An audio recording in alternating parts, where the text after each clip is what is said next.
satu bulan itu sekitar 60-70 juta ya. Lagi ngambil kutu air ada yang manggil, nah saya dikasih duit 10.000 gitu kan. Pertama kali itu adalah orang dari Amerika.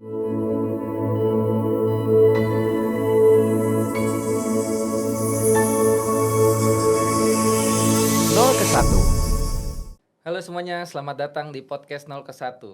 Podcast ini hadir untuk membicarakan sosok-sosok yang inspiratif, menceritakan perjalanan dari awalnya sampai menemukan sesuatu hal yang luar biasa. Hari ini kita kedatangan sosok yang sangat inspiratif menurut gua karena beliau memulai bisnisnya dari bisnis yang menurut gua jarang orang yang melirik itu, bahkan melihat itu suatu peluang. Dan dari tukang ikan cupang ke coffee shop, bahkan bermain kripto. Terima kasih Bang Didit sudah hadir di podcast ini. Semoga Siap. membuat inspiratif teman-teman yang nonton hari ini untuk memulai.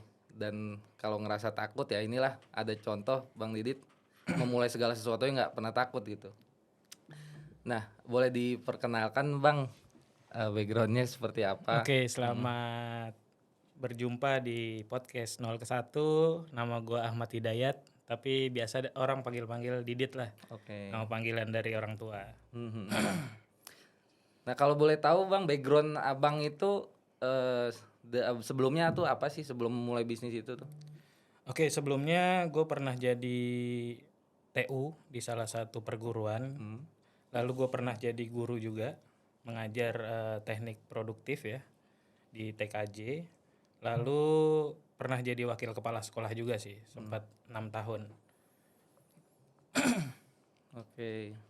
Nah, seperti yang tadi saya udah bicarakan ya Bang ya, Abang memulai bisnis, perjalanan bisnis dan ada bisnis yang menurut saya kayaknya orang nggak pernah melihat itu deh. Nah, Abang kan memulai bisnisnya itu dari jualan ikan cupang ya Bang. Nah, itu kok bisa sih Bang muncul ide, menurut saya out of the box lah kalau di zaman itulah.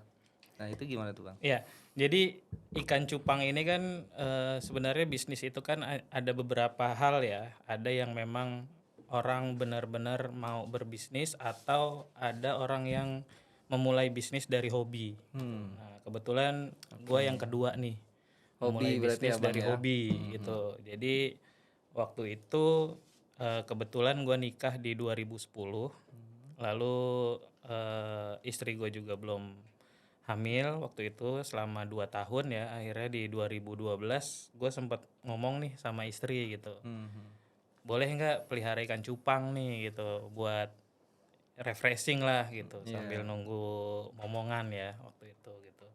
Jadi karena kata istri boleh, ya udah akhirnya gue coba untuk beli ikan cupang yang di pasar-pasar tuh. Oh, berarti awalnya dari situ. Iya betul, beli ikan cupang yang 5.000-an, yang 10.000-an gitu. Akhirnya lama-lama kok jadi banyak nih gitu kan. Tiap hari Berkembang ngurusinnya biak ikan ya Bang cupang ya. mulu ya betul. Sempat risih juga istri gitu kan. Istri sempat risih, istri bilang kalau bisa sebagian dijual lah gitu kan. Karena udah terlalu banyak gitu. Nah, karena gue hobi gitu kan, gue bingung nih cara jualnya gimana gitu kan. Akhirnya gue searching di media sosial, waktu itu masih zamannya Facebook ya. Oke. Jadi gue coba searching, cari grup atau komunitas di Facebook. Akhirnya dapet tuh KCHI dulu namanya, Komunitas Cupang Hias Indonesia, yang membernya udah cukup banyak ya. Waktu itu hampir di atas 100 ribuan lah gitu. Nah gue coba posting tuh gitu kan. Gue coba posting, gue foto ikan cupangnya, foto soliternya. Artinya gue udah mau jual semua lah gitu kan. Oke. Karena memang dari ketidaksengajaan itu dorongan dari istri lah, ngerasa risih ya Bang ya. Betul, oke. ya karena istri minta jual, akhirnya gue posting di Facebook. Dan ternyata yang DM gue tuh pertama kali itu adalah orang dari Amerika. Luar biasa. Ya, Gitu. lanjut. Jadi dia DM how much kan, ya gue asal sebut aja tuh waktu itu. Karena gue pikir nggak mungkin juga nih, gue nggak ngerti caranya kirim ke luar negeri gitu kan.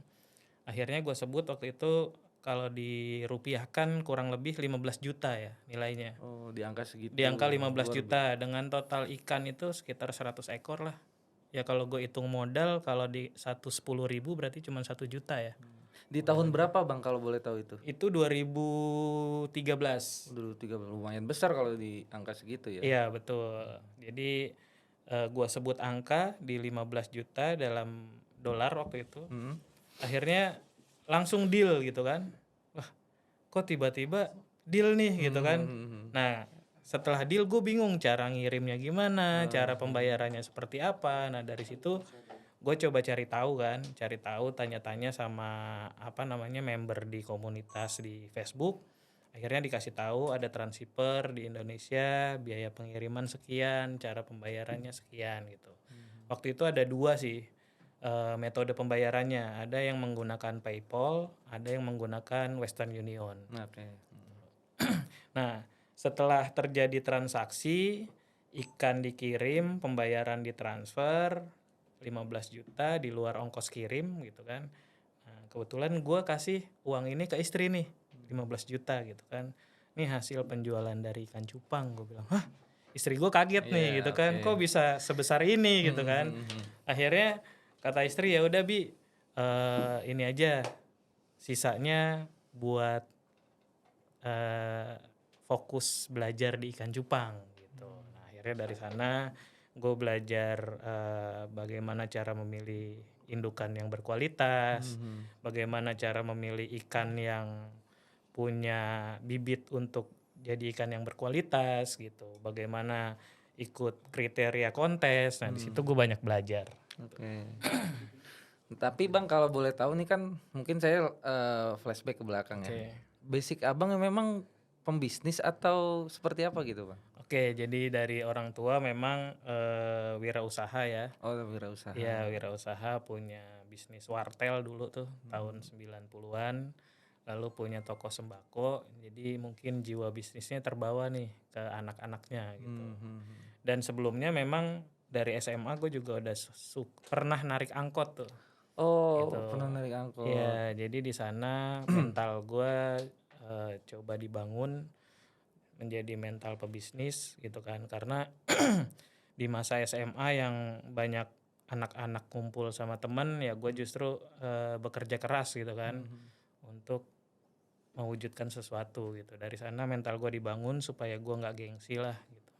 Sampai satu sekolahan itu sempat manggil gue supir gitu, weh pir gitu kan. Ada pembulian lah di situ. Iya ya. betul. Betul. Oke. Kalau kita misalkan balik lagi ke ikan cupang ya Bang ya. Memang Abang pernah dapat omset berapa Bang kalau di situ tuh? Paling besar. Omset 1 bulan itu sekitar 60 sampai 70 juta ya. Itu jualnya selalu ke internasional atau domestik gitu Bang? Iya, kalau omset itu ada yang ekspor, ada yang domestik gitu. Tapi transaksi terbesar dari satu buyer ya, itu di 40 juta. Waktu itu buyer gua tuh dari Jerman gitu. Dari Jerman, pembelian ikan cupang itu mix ya. Ada ikan cupang aduan, ada ikan cupang hias, half moon, plakat dan lain-lain. Tapi sebenarnya kalau gua fokusnya di cupang hias sih. Gitu. Oke, dari perjalanan Abang ke menjual ikan cupang itu ada kerjasama lain atau tidak tuh Bang kira-kira? Maksudnya untuk mengembangkan ikan cupang itu? Awalnya sempet gua sendiri sih. Oh, awalnya sendiri. Awalnya sendiri, berjalan di sekitar 5 tahun gua sendiri. Tapi karena bisnis itu kan harus berkembang ya gitu. Jadi ada tawaran kerjasama dan tawaran itu sempat gua ambil gitu. Tapi ternyata dengan bekerja sama dengan partnership yang mungkin secara visi misi kurang sesuai ya kita sempat stop juga sih. Gitu. Oh, berarti ada clash di situ ya Bang ya? Ya. Sekitarnya. Ya. Nah, ada ini nggak sih Bang hal yang menarik dalam proses menjual ikan cupang kayak misalkan keluh kesah ataupun yang membuat oh ini perjuangannya luar biasa deh gitu ketika menjual ikan cupang. Ya karena gue menjalankan bisnis ikan cupang ini dari hobi ya. Jadi kalau terkait resiko misalnya ikan cupang gak laku, ya itu tadi perbedaannya nih. Jadi kalau kita bisnis orientasinya ada profit, berarti ketika profit itu tidak tercapai kan berarti ada kegelisahan ya gitu. Tapi kalau kita bicara hobi, kalau ikan cupang yang nggak laku misalnya yang kita posting ya kita tetap ada kepuasan gitu kan. Karena kita menjalankan dengan hobi gitu. Oke. Nah, kan tadi Abang bilang ya, dari awal mula Abang jual ikan cupang aja karena dorongan istri yang tidak setuju gitu Iya Bang. Nah, betul ketika betul. udah punya penghasilan ya dikatakanlah 60 juta per bulan kan itu udah luar biasa Bang ya. Iya Maksudnya betul. setelah itu gimana sih pendapat istri Abang maksudnya? Ya istri malah makin support sih Oh, malah gitu. jadi Iya. ngedukung. Jadi ngedukung. Malah waktu Iya. itu kita sempat punya karyawan ya. Hmm. Jadi waktu pas di bisnis cupang gue juga sambil kerja. Oh, sampai menghasilkan lapangan pekerjaan buat Betul, orang. betul. Oke. Waktu itu karyawan gue ada 2 yang ngurusin, ada yang ganti air, ada yang kasih pakan gitu kan. Jadi gue tugasnya hanya mengontrol aja gitu, mengontrol kerjaan mereka gitu, mengontrol ikan-ikan yang sakit gitu, ikan-ikan yang persiapan untuk kontes dan lain-lain sih. Eh, Ketika waktu mengembangkan itu Abang bilang kan tadi ada sempat tidak sepakat lah dengan apa partner bisnis Abang ya. Dan itu akhirnya apa Abang mulai lagi dari awal atau misalkan berjalan sendiri gitu atau Ya. gimana? Oke, jadi resiko dalam bisnis itu kan salah satu resiko yang tidak bisa dihindari dalam bisnis adalah rugi. Oke. Ya, rugi itu harus bisa kita terima gitu kan. Semua bisnis pasti ada resikonya. Tapi yang terpenting itu bukan seberapa besar resikonya gitu, tapi seberapa mampu kita menghadapi resiko itu gitu kan.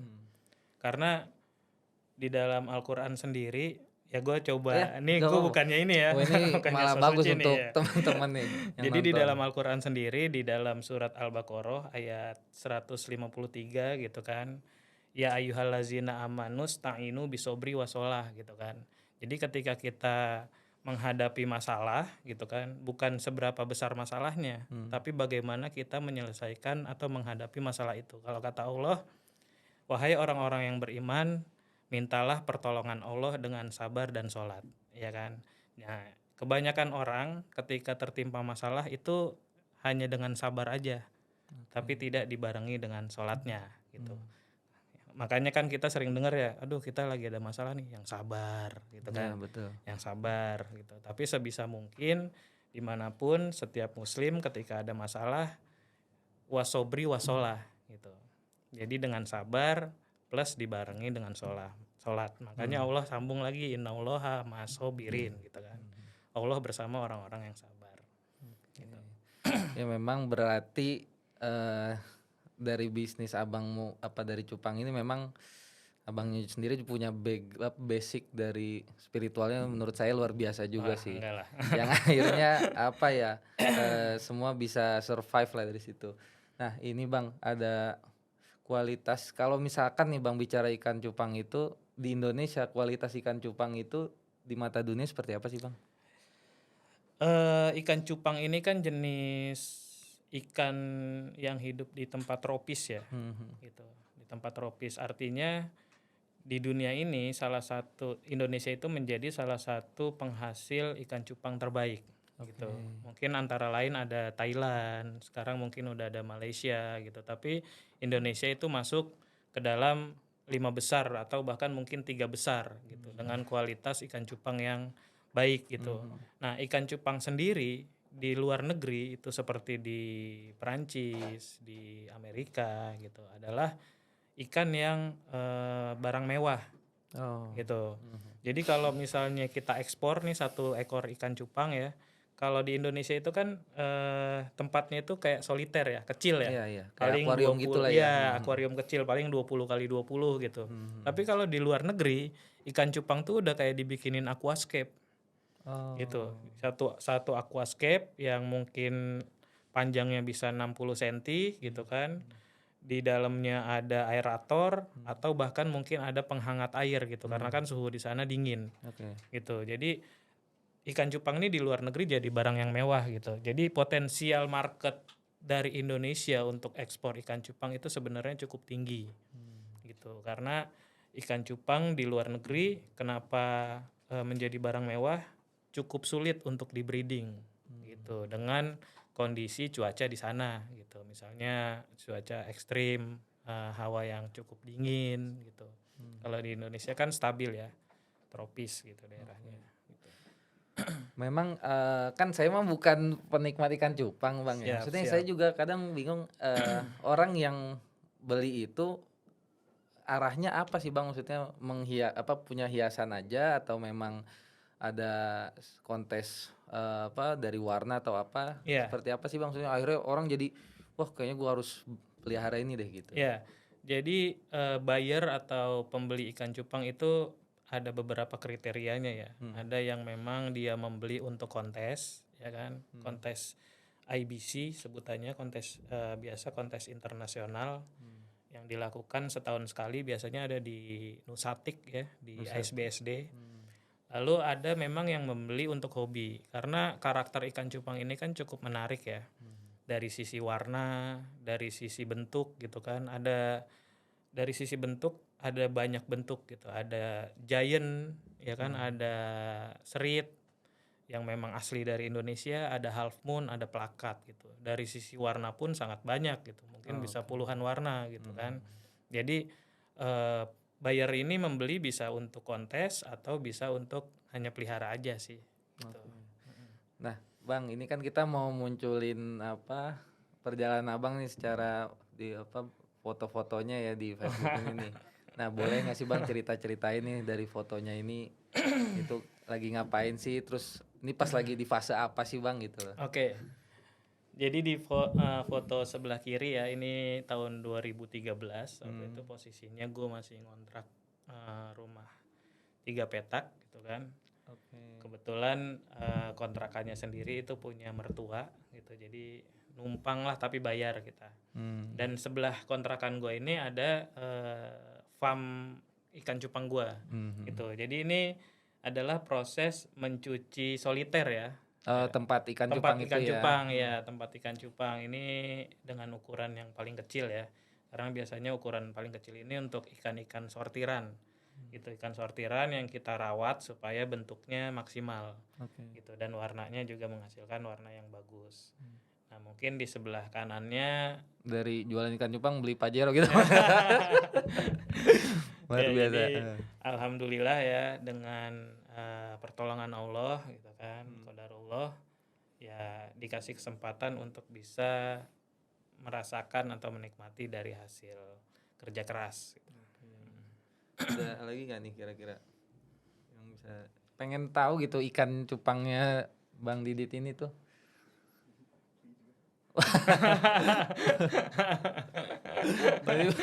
Ini proses lagi gimana nih Bang? Ya ini tahun 2022 nih, ini kebetulan difoto sama istri ya. Ya jadi memang kita berangkat dari bawah banget, jadi kita harus tahu posisi kita sebagai manusia gitu, apapun posisinya ya kita jangan lupa lah gitu kan. Jangan langsung mentang-mentang udah sukses misalnya nggak mau makan di pinggiran, ya kita biasa aja sih gitu ya. Kebetulan hampir semua aktivitas yang saya lakukan itu saya coba rangkum di Facebook saya. Oh, dari awal perjalanan tuh ada semua di sini Bang. Hampir. Nah ini ada sepatu yang copot gitu. Jadi ini di Klaten ya waktu itu. Jadi pernah lupa beli sepatu, akhirnya saya coba beli sepatu baru ya, ternyata sepatunya juga mangap gitu kan. Tapi ya udahlah, semua yang kita dapat harus kita syukuri lah. Bang, ada momen yang apa sih menurut Abang harus diceritakan nggak sih ketika Abang nih memulai bisnis ini, terus dari istri yang ngedukung itu tuh ada momen-momen yang menarik nggak sih di situ? Ada waktu itu kebetulan di sekitar 2015-2016 ya. Jadi buat teman-teman yang mau usaha, ya saya sarankan yang pertama kalau mau baru mulai itu jangan berhenti dari pekerjaan gitu. Artinya tetap kerja aja lah gitu. Anggap usaha sebagai sampingan dulu nih awalnya gitu. Jadi ada momen di mana waktu itu saya masih bekerja di satu perusahaan, tapi sudah menjalankan bisnis ikan cupang gitu. Jadi ikan cupang ini kan pakannya cukup unik ya. Iya, iya. Jadi salah satu pakannya itu adalah kutu air. Oh, kutir. Ah, Ya, iya. kutir, Iya, iya. kita biasa Kutir. sebutnya Oke, oke. kutir. Jadi kutir ini biasanya hanya ada pada pagi hari, Oke. pagi dan malam gitu. Siang dia pasti nggak ada. Itu ngambilnya di mana, Bang? Ngambilnya tuh ada di selokan, ada di empang, ada di Oh, danau iya, iya, gitu. Jadi rutinitas setiap pagi sebelum bekerja itu dari jam 5 setelah sholat subuh sampai jam 6 itu kita cari kutir. Nah, kebetulan saya ajak anak saya waktu itu yang usianya 2 tahun, lalu ajak istri saya naik motor gitu kan. Jadi cari pakan kutir ini di selokan-selokan perumahan ya, perumahannya kebetulan dekat kontrakan saya. Nah, selama 1 minggu saya tiap pagi tuh cari kutir di sana, dan ternyata mungkin ada salah satu rumah warga di daerah situ yang tiap pagi nih orang ngapain sih gitu kan, kok kayaknya kasihan banget gitu kan. Nah, akhirnya saya dipanggil, mas bisa kesini nggak gitu kan. Oh, lagi ngambil kutu air itu ada yang pas, manggil. iya Oke. pas lagi ngambil kutu air ada yang manggil. Nah, saya dikasih duit 10.000 gitu kan.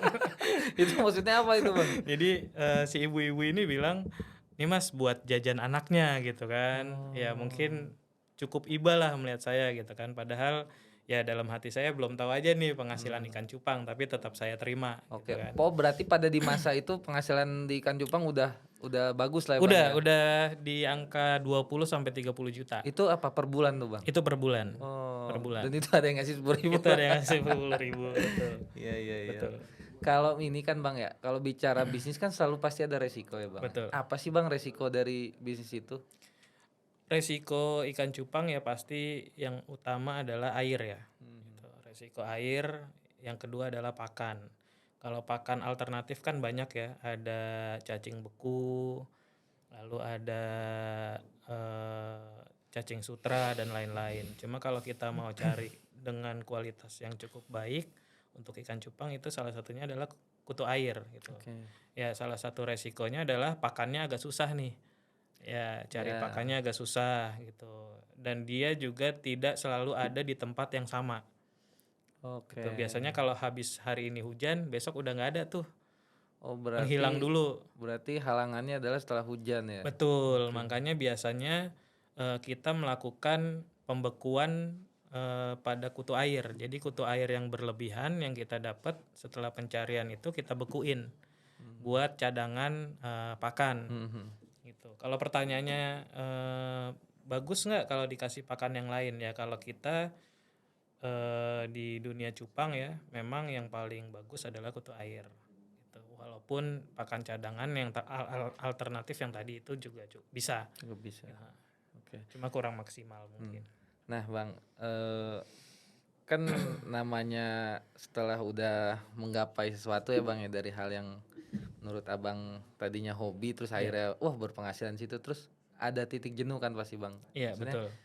kapan sih Abang punya ada nggak perasaan gitu, maksud saya udah kayaknya nggak bisa bisnis ini lagi deh gitu, ataupun kayaknya harus loncatan lain deh gitu. Oke.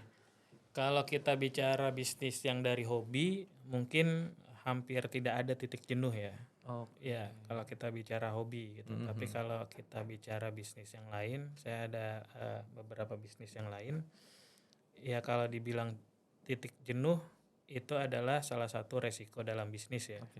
Cuma pertanyaannya jenuhnya kenapa gitu kan? betul. Apakah karena income-nya kecil? Segitu-segitu aja, Ya, gitu. segitu-segitu aja. Karena kalau income-nya cukup tinggi nggak mungkin jenuh gitu kan. Ya harus kita cari kesempatan bisnis baru, peluang usaha baru gitu kalau income-nya bagus. Tapi kalau di titik jenuh, saya rasa dalam berbisnis nggak ada ya. Malah titik jenuh itu harus dilawan ya. Iya. Gitu. Kalau kita punya bisnis yang bosenan ya bisnisnya nggak akan berjalan, continuity-nya tidak akan berjalan seperti itu. Nah, setelah dari jual ikan cupang itu, maksudnya apa sih, Bang, setelah itu langkah Abang tuh loncatan itu tuh? Ya, jadi waktu dari ikan cupang saya coba buat kedai kopi ya. Jadi kita jual kopi tapi di dalamnya ada aquascape dan ikan cupang. Oh, tetap ada ikan cupangnya. Tetap ada ikan cupangnya. Pembawa hoki maksudnya. Iya, betul. Oke. Betul. Jadi saya pernah benar ikan cupang tuh bawa hoki. Jadi saya pernah main ke salah satu peternak ya, peternak. Jadi dia pernah bilang gini, ketika kita kasih makan ikan cupang gitu kan, ikan cupang tuh sebenarnya ngedoain kita. Gitu. Makanya setiap kita punya hewan peliharaan di rumah yang kita rawat dengan baik gitu kan. Kalau ikan cupang kan sebenarnya perawatannya juga harus ekstra. Oke. Contoh misalnya disifon. Disifon itu mengurangi kadar air untuk menyedot kotoran-kotoran yang ada di dalam dan ditambah air lagi 3 hari sekali, dikasih garam dan lain-lain gitu. Jadi ketika kita merawat dengan baik, maka hewan peliharaan apapun itu akan mendoakan kita. Gitu. Jadi ada keuntungannya lah. Ya, jadi teman-teman yang suka melihara makhluk hidup, ya kita bisa dilihat lah contohnya, maksudnya dari situ ada feedback yang kita rasakan dari apa yang sudah kita rawat ke merawat binatang lah ya, maksudnya kucing ataupun ikan ataupun yang lainnya, akhirnya feedbacknya juga buat abang sendiri ya, Iya, akhirnya betul. karena kepedulian kepada makhluk hidup ya. Betul. Oke. Lanjutnya gini bang, abang kan yang hari ini kan abang punya coffee shop nih bang ya. Iya. Punya nasi goreng Sultan. Sultan juga ya. Nah itu awalnya mulai gimana sih bang? Maksudnya kan abang kan dari tadi saya tanyakan jual ikan cupang, Iya, betul. cerita ke situ-situ, Iya, betul. terus kok tiba-tiba punya loncatan sebesar itu menurut saya gitu. Iya, oke. Jadi kalau kita bicara pengembangan bisnis ya, kalau saya belajar manajemen bisnis itu kan kalau kita mau sustainable, mau continuity, keberlanjutan, itu harus ada beberapa bisnis yang kita bangun gitu kan. Jadi kebetulan waktu itu saya pulang kerja naik motor lewat salah satu lokasi yang strategis lah, yang untuk dibuat resto ya. Itu akhirnya saya berpikir bahwa mungkin ini bisa menjadi bisnis yang baru untuk membackup bisnis yang lain gitu. Karena kalau kita bicara ikan cupang menguntungkan, kenapa enggak buka ikan cupang aja terus gitu kan. Jadi gini, setiap bisnis kan ada resikonya, ada force major, misalnya saat ternyata kualitas air yang keluar setelah hujan cukup buruk gitu. Nah itu bisa berpotensi memberikan penyakit kepada ikannya, atau bahkan ikan cupang kita bisa mati semua tuh gitu. Karena saya pernah gitu kan, misalnya satu lubukan mati semua gitu. Satu setelah ganti air banyak yang sakit gitu. Nah itu kan resiko-resiko yang kita hadapi ya. Nah untuk meminimalisir resiko itu, maka namanya kita mental pebisnis itu harus punya out of the box dari orang-orang yang biasa. Gitu. Makanya orang-orang sukses di dunia ini kan sangat sedikit sekali ya. Mungkin cuma 5% di dunia orang-orang yang sukses gitu kan, bisa dihitung lah Elon Musk ya kan. Betul. Dan lain-lain. 1% di dunia ya. Iya, betul. 5% dari total penduduk yang ada di dunia gitu. Jadi kalau mau jadi pebisnis ya kita harus punya pemikiran yang mungkin menurut orang lain nggak mungkin. Gitu ya, saya coba nekat untuk buat resto di tahun 2022 gitu kan. Sempat sama istri juga nggak disetujui gitu, karena nggak ada basic F&B, nggak ada ilmu tentang F&B dan lain-lain gitu. Kenapa nekat gitu? Itu tadi karena idealis seorang pebisnis, walaupun resiko-resikonya juga kita harus hitung ya dalam bisnis gitu. Akhirnya berjalan, kita coba sewa, kita coba open hiring, mencari chef ya kan, mencari barista, waiters, kasir, belajar di sana, dan alhamdulillah setelah kurang lebih 1,5 tahun ya, itu saya coba untuk membuka cabang dari resto yang saya jalankan. Biasanya kan bang ya kalau baru mulai nih pasti ada beberapa kesalahan langkah ya. Iya betul. Dari merintis coffee shop ataupun di F&B itulah. Betul. Maksudnya. Apa sih bang langkah yang menurut abang tuh salah, terus gimana sih abang perbaikinya? Ya, yang pertama pasti dalam berbisnis manajemen keuangan ya harus dipelajari dulu terkait dengan karena kita bicara resto jadi cukup high risk ya, cukup tinggi resikonya. Misalnya dari bahan baku yang cepat basi gitu kan, dari karyawan yang mungkin punya potensi kurang baik gitu kan, atau justru penjualan yang kurang maksimal. Nah, itu kita sempat lewati selama 6 bulan ya. Di sana setiap bulannya mungkin kita bisa melakukan injek ya, bukan merugi ya, tapi kita melakukan injek tambahan modal supaya bisa bertahan gitu. Nah, makanya dalam bisnis ini benar-benar harus dihitung. Misalnya kita punya uang 100 juta, jangan 100 jutanya kita habiskan untuk modal gitu. Jadi harus ada spare untuk injek ya, karena 3 bulan pertama tuh semua bisnis pasti proses pengenalan, proses penawaran, pelayanan biar orang lebih aware terhadap bisnis kita gitu. Nah, itu yang sempat kita jalani sih gitu.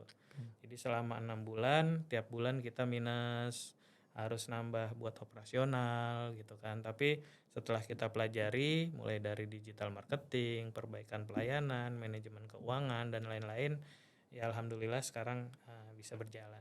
Oke, baik. Inspiratif sekali Bang. Nah, kalau melihat ke belakang Bang ya, menurut Abang tuh apa sih arti sesungguhnya dari sebuah perjalanan hidup Abang nih, dari cerita-cerita Abang itu tuh? Menurutnya apa sih arti hidup, perjalanan hidup menurut Abang tuh? Arti hidup yang pertama ya harus selalu bersyukur ya. Jadi mau dalam kondisi apapun, yang terpenting adalah kita selalu dikasih kesempatan. Jadi hidup itu kan adalah kesempatan kita untuk memperbaiki diri gitu. Misalnya nih kalau kata Rasul kan, orang-orang yang merugi adalah orang-orang yang hari ini sama dengan hari kemarin gitu. Tidak ada perbaikan. Tidak ada perbaikan. Bahkan orang-orang yang beruntung itu bukan orang-orang yang secara bisnis punya banyak uang gitu kan, mendapatkan profit. Tapi orang-orang yang beruntung adalah orang-orang yang hari ini lebih baik daripada hari kemarin gitu. Jadi arti hidup ya happy aja, harus selalu bersyukur ya. Jalanin aja pokoknya Bang ya. Jalanin aja dan harus selalu yakin gitu kalau kita agama Islam, ya apapun yang kita jalani ya semua udah diatur sama Allah gitu. Nah, kalau ini kan kalau gue ngelihatnya ya Bang ya, Abang tuh udah lumayan banyak orang tahu lah dari bisnisnya. Sorry Bang, coffee shopnya kan namanya Kafein ya. Iya, Dan Kafein, juga ada nasi goreng Sultan. Sultan itu kan orang udah banyak tahu ya Bang. Iya. Dan Abang tuh siapa lah gitu maksudnya. Nah, misalkan nih Bang ada nama Abang tuh udah nggak diingat lagi nih sama orang-orang gitu. Nilai hidup apa yang tetap ingin Abang titipkan buat generasi ke depan gitu, buat sebagai pemicu nih. Jadi kalau lu takut mulai buat awal mula bisnis seperti apa nih, kan ada contoh nih dari Abang gitu. Iya. Apa sih Bang yang Abang titipkan gitu? Oke. Jadi kalau misalnya kita bicara legacy ya, legacy itu kan udah banyak sebenarnya contoh-contoh dari pebisnis kita yang sukses seperti Bob Sadino ya gitu. Kita ikuti aja lah seperti apa biografinya mereka gitu kan. Yang pasti kan bekerja keras ya. Bekerja keras, lalu yakin dengan apa yang dijalankan gitu. Seperti Tirto Utomo kan yang dulu juga sempat dihujat, ngapain sih jualan air putih gitu kan, Aqua yang sekarang kita tahu gitu kan, dulu kan awal-awalnya sempat dihujat gitu. Betul. Ngapain jualan air putih gitu, air putih tinggal dimasak aja gitu kan, dan sekarang bisnisnya ya omsetnya luar biasa gitu. Jadi jalani apa yang teman-teman yakini dan pelajari apa yang memang teman-teman mau jalani seperti itu. Luar biasa nih Bang, ceritanya Bang dari awal, dari tukang jual ikan cupang ke coffee shop dan punya nasi goreng resto ya lah ya.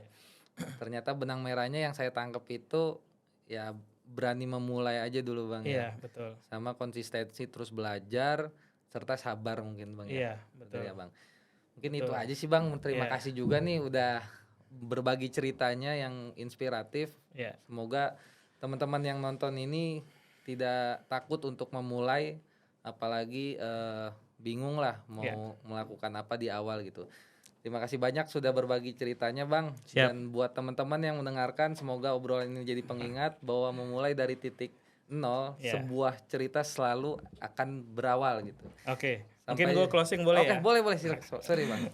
Mungkin gue closing di ketika lu berani memulai, artinya 50% lu udah berhasil.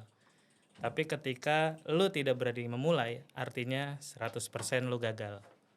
Ya, mungkin itu aja dari gue. Luar biasa, Bang. Sampai jumpa di episode berikutnya. Inilah podcast 0 ke 1 from nothing to something. 0 ke 1